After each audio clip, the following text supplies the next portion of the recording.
our continuing exploration of Coalhouse Fort, the Most Haunted regulars will again be joined by some guest investigators, one of whom is Ryan O'Neill, a veteran of many investigations by Scottish Paranormal, based in Fife. Given our frightening experiences so far at the fort, I asked Ryan how we should prepare for the coming vigil. Now Ryan, everybody is very nervous about doing this investigation because of course we've done the tunnels, now we're doing the rest of the location and there's lots of different places that we're going to go. So how do you think the crew should prepare themselves tonight? I think they should clear their minds from where we've just been because obviously the expectation and things that have happened, people feel nervous. We need to treat this as a new investigation. You know, we're going in here fresh, let's see what we get, let's calm it back down again. Now where we're going there's no windows, there's no doors, that's sort of, well obviously there's doors to get in, but for instance there's apparently a lot of cold spots felt in these particular areas. How will you tackle that? It's going to be pretty difficult, you know, it's a cold area, it's pretty open, you know, it's going to be hard to record the temperature. We're going to have to do the best we can. We've got to take this into consideration when we're looking at the data that's recorded at the end of the night. And you've got the thermal imager as well, and all your bits and your gizmos. Anything in particular that you want to try in these locations? Any particular experiments that you'd like to have a go at? I mean, we could set things up, we could set up triggers to see if anything's moved. As you see, the thermal imager's fantastic. We could see if we can get anything on that. If people are feeling a cold spot, we can see if there's a cold spot there around them. Fantastic. Now, we would like to have done a Ouija board for this particular investigation, but we've been told by the owners, and we respect their decision, that they don't want a Ouija board here, which actually I find very interesting. I don't know how you feel about it. Well, really it's just a board with you know, letters and numbers on it. You know, it's a tool that's additionally used to see if you can get paranormal activity. I don't think there's any mystical powers in the actual Ouija board itself, it's just the users who are using it. It's a shame, isn't it, the stigma that is attached to a Ouija board, and yet a lot of people that work in these places don't believe in paranormal activity. Yeah. As soon as you mention a Ouija board, they go, no, no, no, no, no, no. So it's actually quite funny, but we will respect the owners, absolutely. So here we go, second part to our investigation here at Coalhouse Fort. You excited? Very. Especially after the last time. Yes. Great stuff. The Most Haunted team are continuing our investigation of the very frightening Coalhouse Fort in Essex. Joined by guest investigator Ryan O'Neill, historian Lesley Smith and guest medium Johnnie Fiori, we began with a lit walk around in the Aviation Museum.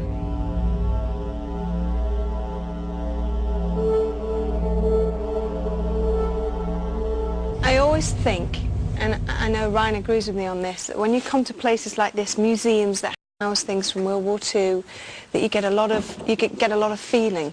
Carnage. Yeah. Loss of life. Yeah. Hopes and dreams not fulfilled. Yeah. But there's something to be said for keeping this alive. Mm. Well, memory. Yeah. Yeah. What? Obviously, there's things sort of on the walls. There's sort of bits of machinery that have been involved in crashes. Are you picking up on anything? It just makes me very sad. Yeah. Are you picking up on anything in this area there? There is a man here. There's a gentleman who kept this. Kept what? They kept a lot of this. He was a collector. Mm-hmm. And he was a young man. It's as if it was handed down from father to son. And it just started as a few pieces. And for some strange reason, the father and son never went to battle. But this was their way of becoming part of the war effort. It's like a fascination with it. More of a fascination, more like it was their duty to keep these memories alive. But they were never in the war. They just collected and gathered these things, and these were like their children. And they're here now? Both of them, yeah. Both of them? Yes. How can you see what they look like? The father is elderly with glasses on, and the son is got really bad skin. Kind of is the word gawky. The older gentleman with the glasses, how old would you say he was? I'd say he was about 42 years of age, and that wasn't that anybody's is not stomach. somebody's stomach. No, because we hear that a lot. That's not somebody's tummy. No, no. That's a... Did you get that, Roger? Yeah. If there's somebody here, please can you make that noise again?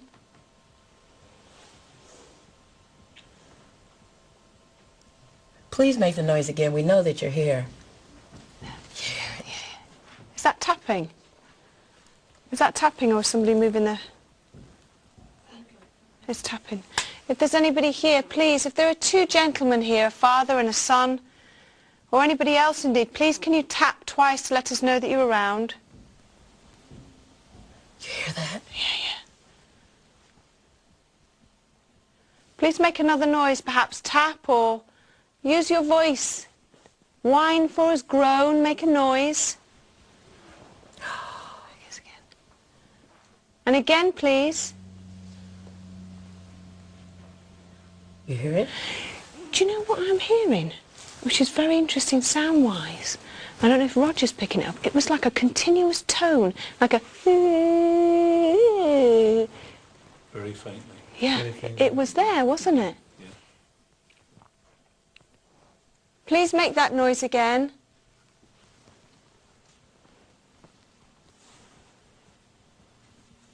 Any names with them? This is going to sound really crazy. The only name I'm getting is Pa. Pa. He would have called him Pa, not Dad or Father, Okay. but Pa. A lot of people call this man Pa. Okay. Is your name Pa? Did people refer to you as Pa? You hear that? Yeah.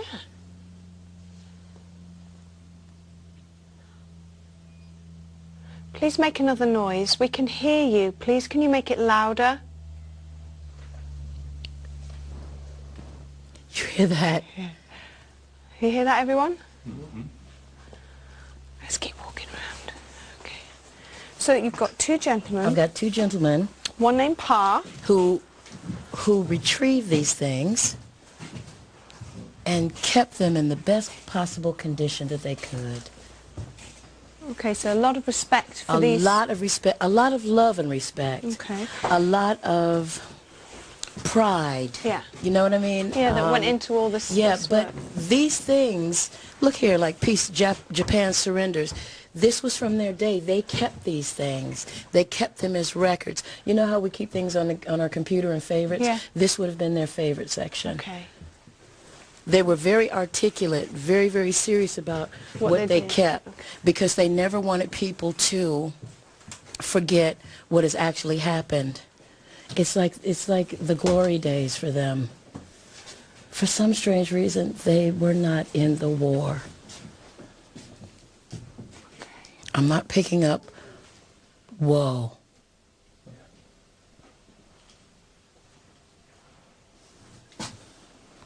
I'm not picking up why they didn't serve. Okay. I'm just picking up that they didn't serve.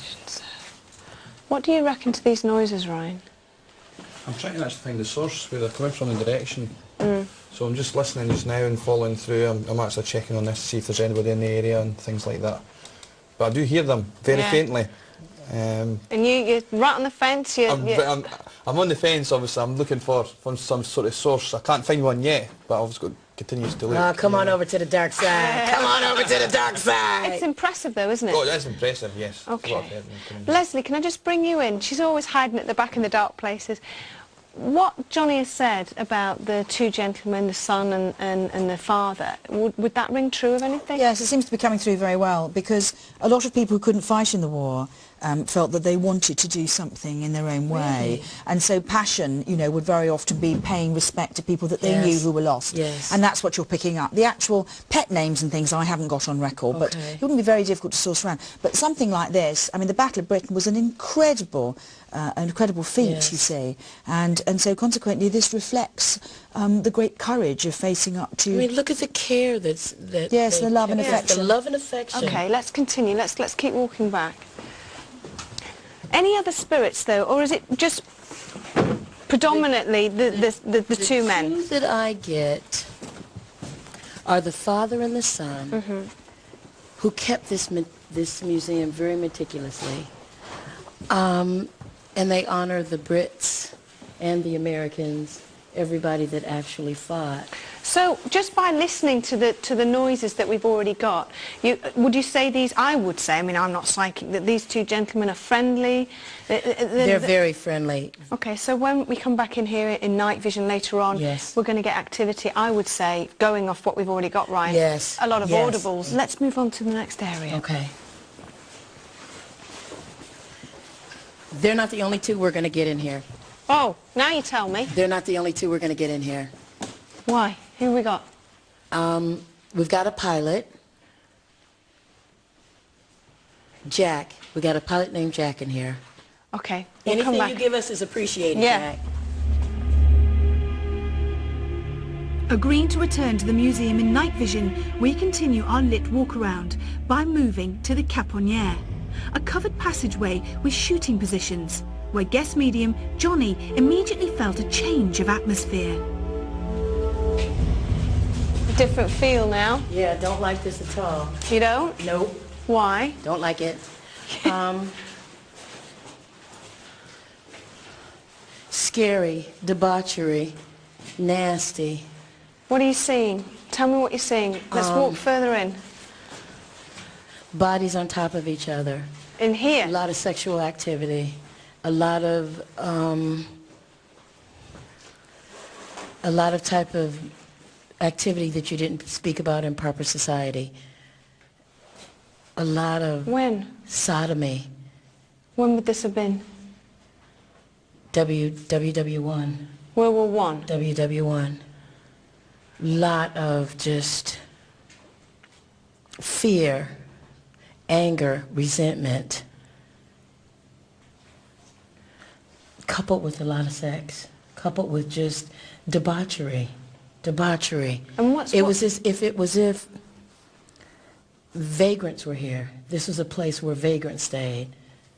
A place where people who had no home, where people used to squat. Ah, okay. People squatted here. And you're saying World War One this would have happened? I'm saying WW1, people who would have squatted here, and people traded favors, sexual favors for food, sexual favors for cigarettes, sexual favors for their life. This is a very...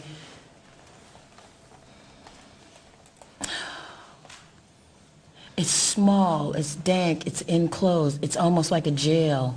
It's like once you came in here, you couldn't get out. You couldn't get out. What is here now? What's haunting here?